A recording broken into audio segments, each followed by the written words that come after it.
네, 옛 광주 교도소 부지에서 보신 것처럼 수십 구의 유골이 발견이 된 겁니다. 5.18 재단과 관계 당국은 이 유골들의 5.18 민주화운동 관련성에 대해서 확인 작업을 벌이고 있습니다. 예, 한 주간 벌어진 주요 사건들 전문가와 관련 내용 짚어보겠습니다. 김영주 변호사 어서 오세요. 안녕하세요. 안녕하세요. 예, 먼저 지금 보신 리포트에 대해서 질문을 드리겠습니다. 옛 광주 교도소 부지였습니다. 그리고 여기는 그 부지가 교도소 안에 있는 무연고자들이 교도소에 수감 중일 때 뭐 사망을 하거나 그럴 때 이제 그쪽으로 이제 모시는 거잖아요, 이렇게. 네. 근데 거기에 교도소 측이 그러면 다 이 사람은 사망해서 일로 옮겼다, 다 기록이 있을 텐데 기록도 없는 40여 구의 시신이 나왔다는 거예요. 이거 어떻게 된 걸까요? 법무부가 현재 하고 있는 사업이 있습니다. 네. 법체험 테마파크를 지금 만들고 있고 예. 관련 부지로 나온 곳이 지금 이곳이었는데요. 말씀하신 것처럼 교도소 내에 무연고 수용자들이 있습니다. 이 사람들의 경우 사형수인 경우도 있고요. 무기징역으로 안에서 이제 복역 생활 중에 사망하신 분들도 있는데 이분들의 경우 개인적으로 묘지를 만들어 드릴 수가 없기 때문에 합장을 해서 두었던 것이죠. 예. 이랬던 합장묘가 크게 두 개가 있었다라고 하는데요. 그중에 한 곳에서 40여 구를 합장을 했다라고 기록에는 되어 있었는데 처음에 이 본분을 열어보니 40여 구가 나왔습니다. 네. 그래서 이 사람들인가 보다라고 했는데 그 아래 사실은 콘크리트 관이 있었던 예. 건데요. 이 관 안에 이미 이제 기록에 있었던 40여 구의 시신이 있었다. 즉 앞서 발견됐던 콘크리트 관 위에 있던 시신들은 자신들도 모르는 시신이 나와버린 그런 상황인 그러니까요. 거예요. 예. 그래서 도대체 이게 무슨 상황인가 하고 해봤더니 정말 어떤 경위로 이게 묻혀져 있었는지 그리고 지금 앞으로도 이야기를 하겠지만 어린아이로 추정되는 시신도 있었다라는 네. 부분에서 이것은 지금 조사가 필요한 상황이고 지금 조사단이 꾸려진 것으로 알려졌습니다. 예. 예, 지금 이 40여 구의 유골이 굉장히 마구잡이로 이렇게 묻혀 있고 또 이 두개골 두 개에서는 구멍이 뚫린 흔적까지 발견이 됐습니다. 시신이 안매장됐다 이런 가능성까지 제기가 되고 있는데 어떻게 보시나요? 지금 문제가 되는 시신들에 대한 정보가 많이 밝혀진 것은 아닌데 그중에 두 가지가 하나는 어린아이로 추정이 되는 시신이다. 또 하나는 두개골에 큰 구멍이 있는 시신이 있다라는 부분인데 이게 총상이 아니냐라는 의문입니다. 네. 왜 그런가 하니 5.18이 있었던 상황이었고 그리고 사실은 그 당시에 그쪽으로 계엄군이 있었기 때문에 계엄군이 당시에 이제 수감을 했던 장소여서 마구잡이로 총살을 해서 거기에 이제 한꺼번에 묻어버린 것이 아니냐 이런 이야기였는데 아직 이것을 정확하게 감식을 해야만 알 수 있겠지만 사실은 총상으로 보기에는 조금 크다라고 하거든요. 예. 전문가들이 보기에는 그렇다라고 합니다. 그래서 아직 이게 무슨 총상이다. 5.18 사건 당시 총상으로 나왔던 시신을 묻은 것이다라고 속단하기에는 아직은 좀 어려운 상황으로 보입니다. 말씀하신 것처럼 속단하기는 어렵고 지금은 추측 이 정도 단계잖아요. 네. 근데 아이로 추정되는 시신이 나왔다면 아이는 사실 수감은 안 되지 않습니까? 그렇습니다. 그러니까요. 이제 아이의 경우 우리나라 형사 미성년자 기준에 의해서도 아이가 수감이 될 일이 없기 때문에 만약에 그 시신이 정말 아이라고 밝혀진다라고 하면 이것은 뭔가 정부 당시에 이제 은폐를 위했던 상황이었던 것이 아닐까라고 또 이야기를 해볼 수 있는 것이고요. 또 5.18 민주화 운동 당시에 계엄군의 총상에 대해 이제 그런 것에 대해서 많이 알려진 상황이기 때문에 그런 걸로도 충분히 의심이 가는 상황인 거고요. 사실은 이게 전남대 법의학 교실에 보관 중인 5.18 행방불명 대상자들이 있어요, 정보가. 그래서 지금 DNA나 이런 거 말씀이신 그렇습니다. 거예요? 이제 기사를 통해서도 정부에 등록된 행방불명자도 수십여 명에 이르기 때문에 이 밝혀진 시신들의 DNA와 이런 것들을 대조 작업을 할 예정이라고 알려졌고요. 또 더불어서 사실은 이게 콘크리트 관 안에 있는 시신과 위에 있었던 시신이 되게 비슷한 숫자로 묻혀져 있었기 때문에 사실은 이것도 굉장히 의혹이 되는 부분입니다. 그 아래를 보지 않았다면 그럼 그냥 그 위에서 우리들이 관리했던 시신으로만 이제 처리할 수도 있었던 부분으로 볼 수도 있지 않을까 싶은 부분이 있거든요. 그래서 전체적으로 80여 구 시신을 다 감식을 할 예정이라고 하거든요. 그렇다라고 하면 한 6개월에서 12개월 정도 시일이 소요된다라고 하니까 그때까지 좀 잘 지켜봐야 할 것으로 보입니다. 또 하나 막 의문점이라고 나오는 얘기 중에 하나가 말씀하신 것처럼 이곳의 40여 구가 기록에 교도소 측 관리 기록에는 여기에 묻혀 있을 거야. 파보니까 40여 구 맞네 했는데 그 밑에 원래 묻혀 있던 게 있었고 그 위에 정말 콘크리트하고 섞여서 막 어설프게 묻혀 있었다는 거 아닙니까? 네, 그래서 더 맞습니다. 의혹이 있는 거죠. 네. 이게 아무래도 물론 이제 무슨 그런 식으로 의혹을 제기를 하자면 끝이 네, 그렇죠. 없겠지만 그렇긴 그렇죠. 예. 네, 일단은 그래도 이런 식으로 알지 못하는 시신이 대량으로 발견이 됐다라는 것은 국민들에게 굉장히 큰 충격을 주는 일이고요. 예. 그리고 네. 과거의 일에 비추어 보아서도 왜 이런 일이 있었을까라고 생각을 했을 때 어찌 되었던 현재 상황에서는 진실 규명을 위해서 예. 의혹을 가지고 바라볼 단계인 거는 맞는 것 같습니다. 네, 앞으로 정밀 감식이 어떻게 이루어질지 한번 살펴봐야 할 것 같고요. 네. 이번에는 딸 부정 채용의 형태로 지금 KT에서 뇌물을 받은 혐의로 재판에 넘겨졌죠. 김성태 의원에게 검찰이 징역 4년, 그리고 이석재 전 KT 회장에게는 징역 2년을 구형을 했습니다. 검찰이 이 같은 판단을 한 근거가 어떤 게 있을까요? 일단은 범행이 매우 중대하고 네. 교묘하기 때문에 불법성이 높다라는 부분입니다. 검찰이 사실은 구형을 할 때 길게 이야기를 하지 않는데 네. 이렇게 사회적으로 이목이 집중된 사건이라거나 정말 사활을 걸고 하는 사건들의 경우에는 굉장히 구형 이유를 구체적으로 밝히기는 해요. 네. 그런데 검찰이 이제 진술한 내용에 의하면 생각을 해봤을 때 어떤 부모에게 1억 뇌물로 1억을 받을래 아니면은 자녀에게 대기업에 취업할 수 있는 기회를 받을래라고 했을 때 선택을 하기 어렵다라는 부분이거든요.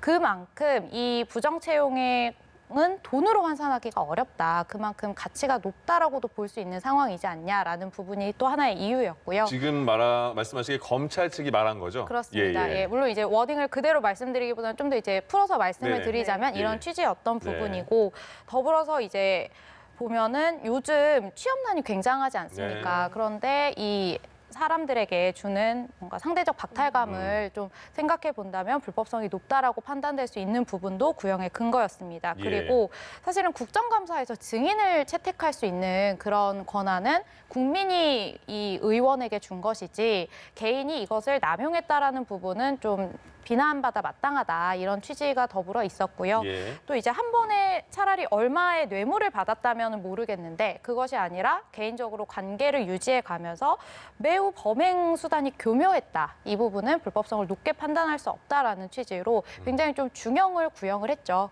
예, 그런 취지로 구형을 한 것으로 보입니다. 예, 이게 이 그 사안을 간단하게 요약을 하면 김성태 의원이 이석재 전 KT 회장을 국감장에 증인으로 출석하는 거를 막는 대신에 본인의 딸을 정규직으로 이렇게 부탁을 했다. 그래서 뇌물수사 이런 거죠? 그렇습니다. 당시 이제 대가에 대한 이야기를 보자면 네. 국회 환경노동위원회 국정감사에서 지금 이 전 회장이 증인으로 채택이 되어야 하는 그런 예. 상황이었거든요. 네. 근데 뭐 어쨌든 되지 않았습니다. 그 이유로는 김 의원이 이것을 무산을 시켰다라는 이야기가 있었고 대가로 받은 것이 무엇이냐라고 봤을 때 당시 이제 김 의원의 딸이 계약직으로 있었는데 정규직이 되었고요. 근데 정규직으로 채용된 과정도 말이 굉장히 많았습니다. 네. 뭐 인적성 검사에 대해서 뭐 불합격 판정이 있었던 것도 있었고 서류가 뒤늦게 제출이 된 점 이런 것들로 비춰봤을 때 이것은 무조건 부정 채용이다라는 이야기가 있었기 때문에 예. 이것을 바탕으로 봤을 때 충분히 범행 사실은 인정이 되고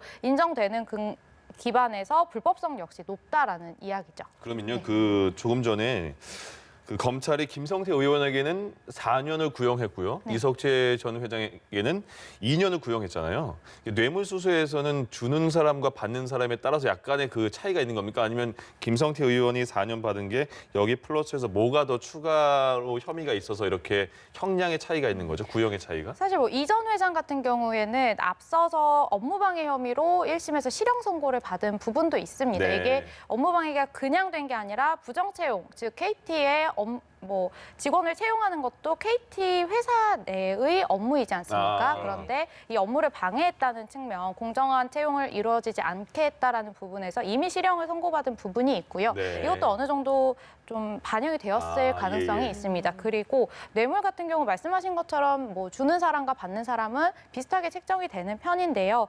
제가 볼 때는 김 의원의 지금 의원이라는 부분에서 좀 더 높게 보지 책임감이 않았을까. 무겁다, 네. 책임이. 그렇군요. 그렇군요. 예. 네, 지금 이 뇌물의 대가성과 관련해서 막판 쟁점으로 부각됐던 일식집 만찬과 관련해서 의견이 아직도 엇갈리고 있는 거죠? 네, 그렇습니다.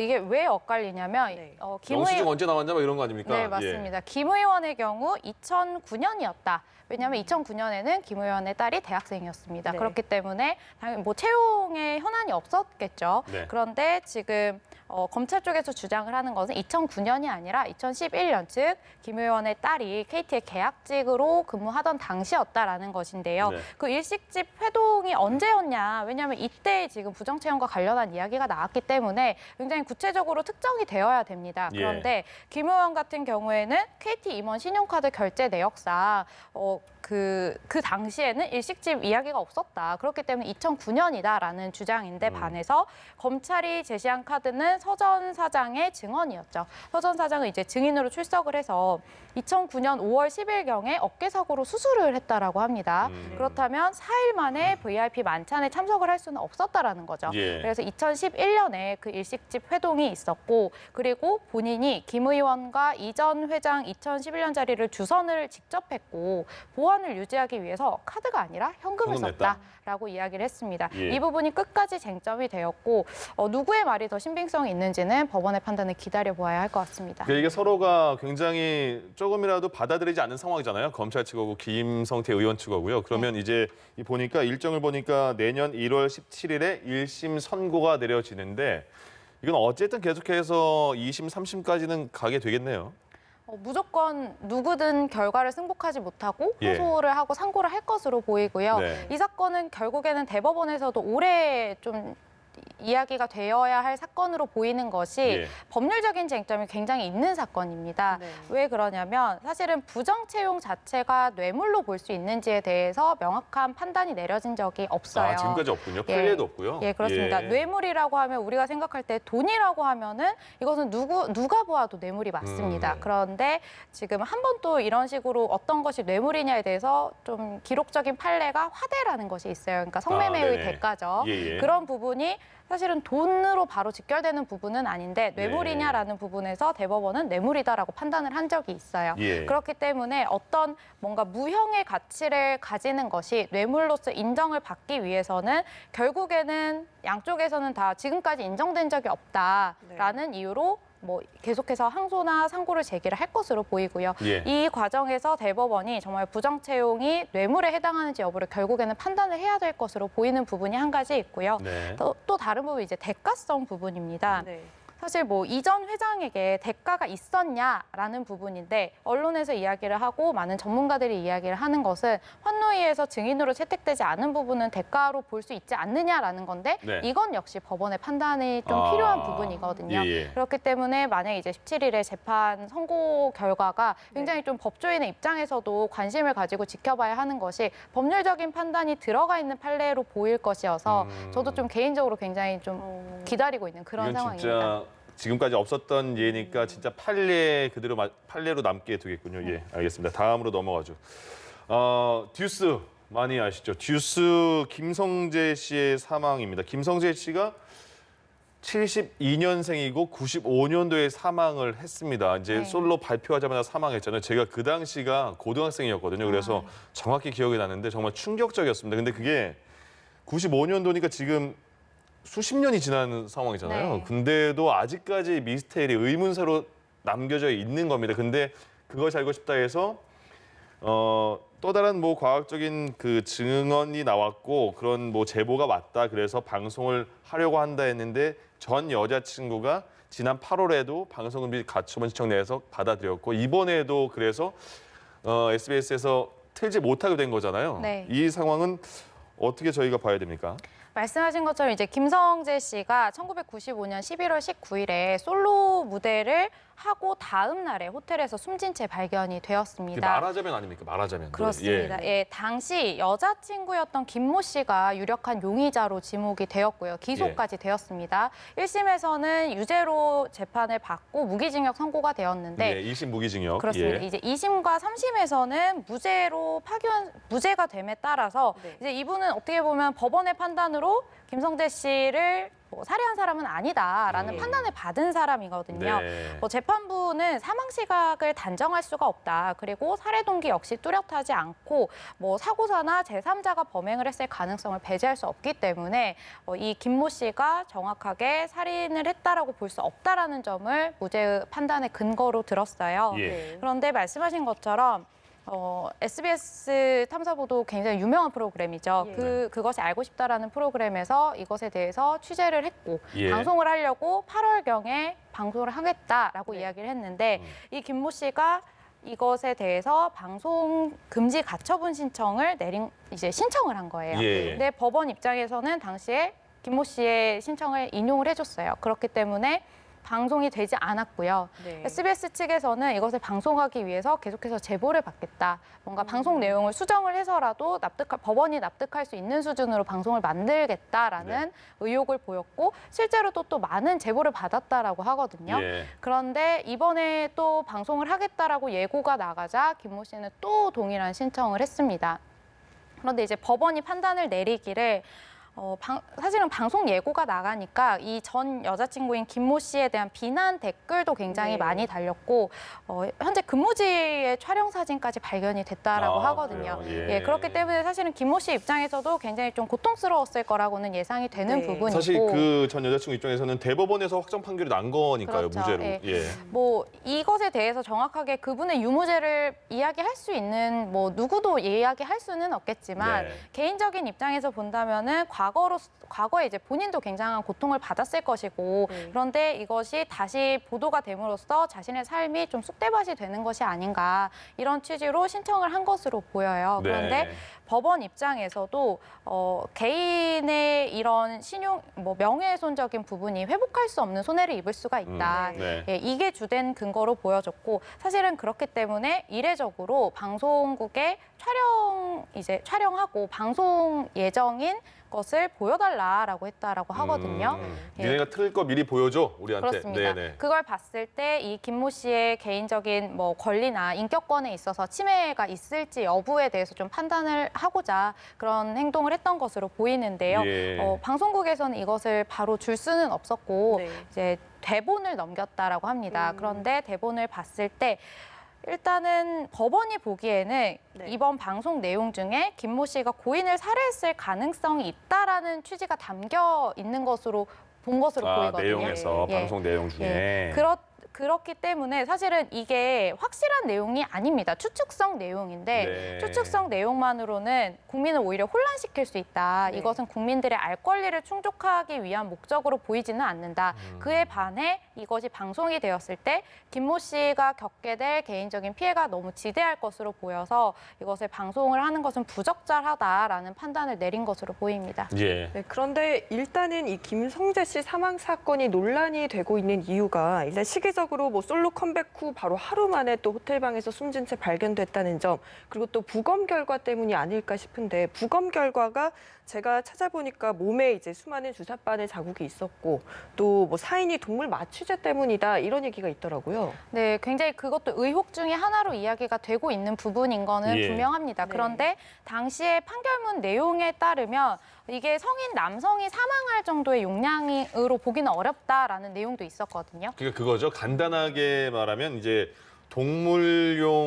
동물한테 주입해야 되는 약이나 마취제 성분이 김성재 씨 몸에서 나왔는데 그 얼마 전에 그 전 여자친구라는 분이 동물병원에서 자기 본인의 키우는 반려견이 이제 뭐 그 안락사를 시켜야 될 상황이라서 그 똑같은 약을 마침 샀다는 거잖아요. 네, 그죠? 그렇습니다. 예. 그런 의혹으로 인해서 당시에 굉장히 유력한 용의자로 지목이 되었던 부분이고 예. 이 부분에서 어찌됐든 그분은 법원의 판단을 받았습니다. 네네. 네, 그러니까 다시 저희도 뭐 의혹을 제기하는 게 아니고 예, 그냥 예, 그렇습니다. 뭐 사건만 팩트만 그렇기 전해드리는 때문에 뭐 물론 이 탐사보도 팀에서도 의혹이 풀리지 않고 당시에 법원의 내용에 대해서 좀 받아들이기 어려운 부분이 있기 때문에 다른 뭐 그 제보를 굉장히 많이 받았다라고 하거든요. 네네. 그리고 8월에 방송이 되지 못하자 제보를 받은 것 중에서는 또 굉장히 유의미한 제보 내용들도 많았다라고 해요. 그래서 그것을 방송에 내보내고자 했던 것인데 예. 이 이번 법원의 판단으로 인해서 방송을 내보내지 못한 부분을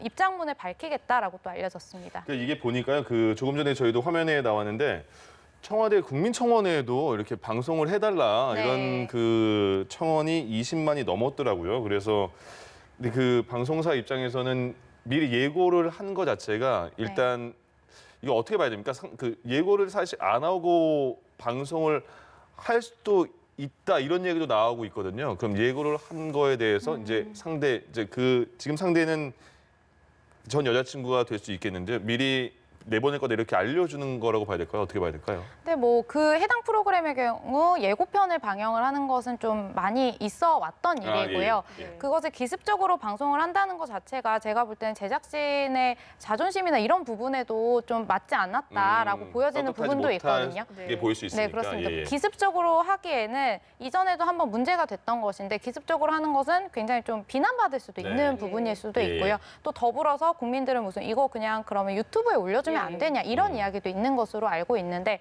사실은 불가능한 것은 아닙니다. 유튜브의 경우에는 지금 바로 제재를 받는 심의 여부에 있어서 제재를 받는 부분이 좀 덜한 부분도 있고 네, 그런 부분은 분명히 있겠지만 사실 이게 공중파 방송이지 않습니까? 네. 그런데 법원의 판단으로 방송을 할 수 없다라는 판단을 받았는데 이것을 유튜브에 올린다면 이것은 공익성 문제가 제기될 수 있는 부분이어서 함부로 판단은 좀 어려울 것 같습니다. 그렇죠. 법을 어기면서까지 이렇게 그냥 편법으로 그냥 방송하는 거 아니냐 이런 네. 거겠죠.